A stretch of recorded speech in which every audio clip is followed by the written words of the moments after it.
Assalamualaikum warahmatullahi wabarakatuh dan selamat bertemu kembali rakan-rakan FB yang saya kasih sekalian.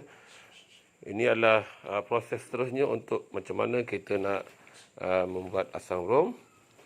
Petang ni saya bawa tuan-tuan dan puan tengok macam mana. Pertama sekali kita kena tengok macam mana kita nak jadikan asam rom tu. Setelah kita jemur, saya jemur hampir 10 hari saya jemur. Patutnya tak sampai selama tu. Tetapi oleh kerana keadaan mendung, hujan yang sering berlaku, maka saya tak sempat nak jemur. Maka dapatlah lewat sikit dia punya kekeringannya. Jadi kalau kita tengok macam mana kita nak tahu dia kering ke tidak, jadi kita ambil biji getah ni, kita picit.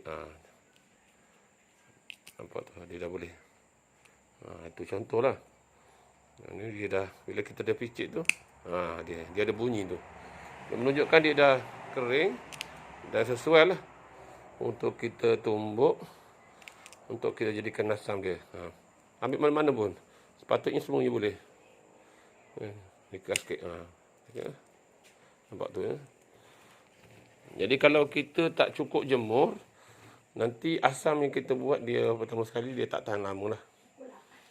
Dia mudah jadi berkulat ataupun dia biji getah ni bertukar makcik jadi macam apa? Macam tanah. Itu yang kita khawatir nanti biji asam rom kita tak tahan lama. Jadi kita pergi ke proses seterusnya macam mana kita nak tumbuk biji getah ni. Okey, jadi bahan-bahan yang kita gunakan pada petang ni adalah pertama sekali mesti adalah biji getah yang sudah kering. Saya ada 2 bekas ni. Kemudian tu kita ada, kalau orang dulu dia pakai lasung kayu, tapi saya ni pakai lasung besi lah. Lasung besi untuk kita hancurkan biji getah tu. Jadi kita pakai lasung lah. Ini saya gunakan secara tradisional. Kalau tuan-tuan ada orang guna blender, saya tak showkan guna blender tuan-tuan. Orang kata sedap, tapi blender ni bila kita blender, dia kisar, bukan dia tumbuk. Bila dia kisar, maksudnya dia tak habis keluar minyak tu. Dia kalau paling baik tuan-tuan tumbuk lah. Kalau ada mesin ke dan sebagainya lah. Kita masukkan dalam tu. Jadi kalau kita masuk, jangan kita masuk banyak sangat. Nanti dia payah hancur ya.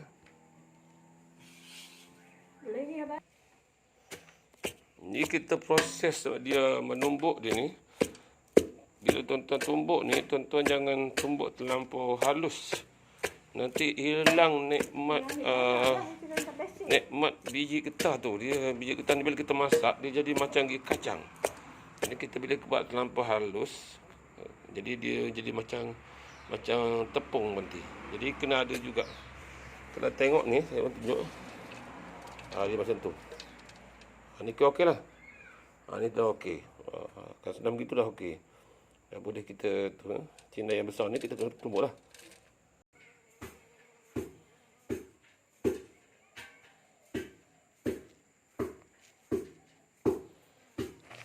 Tengok ni hasil dia. Sepatutnya hasil dia macam tu lah. Lebih kurang. Kan?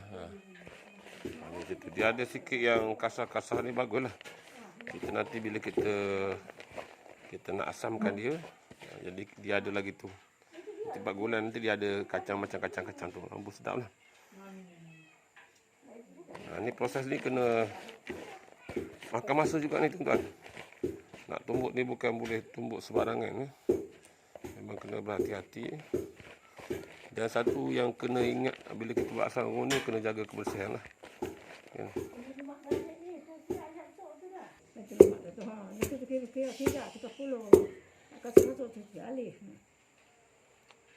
Ini rupanya. Tuan-tuan tengok ni rupanya. Sepatutnya tengok dia ada macam ada berdu sikit ni. Ni dah cukup cantik lah. Kan? Untuk kita nanti kita nak perah dia, ramas dia untuk jadikan asam. Okey, itu saja bahagian part ketiga ni. Cara-cara kita buat asam rom. Kita pertama tu saya sebut macam mana kita pilih dia punya biji yang sesuai untuk kita tumbuk. Tentu kita sediakan peralatan untuk menumbuk mengharuskan biji getah ni. Kemudian tu saya dah tunjuk tu proses akhirnya sebelum kita jadikan asam. Inilah bentuk yang sepatutnya ada. Ada yang kasar, ada yang lembut. Dan insyaAllah kita akan sambung lagi seri keempat nanti, macam mana kita nak jadikan asam tu ya. Itu proses penting, sebab di sana nanti kita akan tengok macam mana kita nak simpan. Yang pertama sekali kita nak asam, macam mana kita simpan. Dan kalau tak kena gaya, asam kita tidak boleh disimpan dengan lama lah. Itu saja, jumpa lagi insyaAllah. Assalamualaikum warahmatullahi wabarakatuh.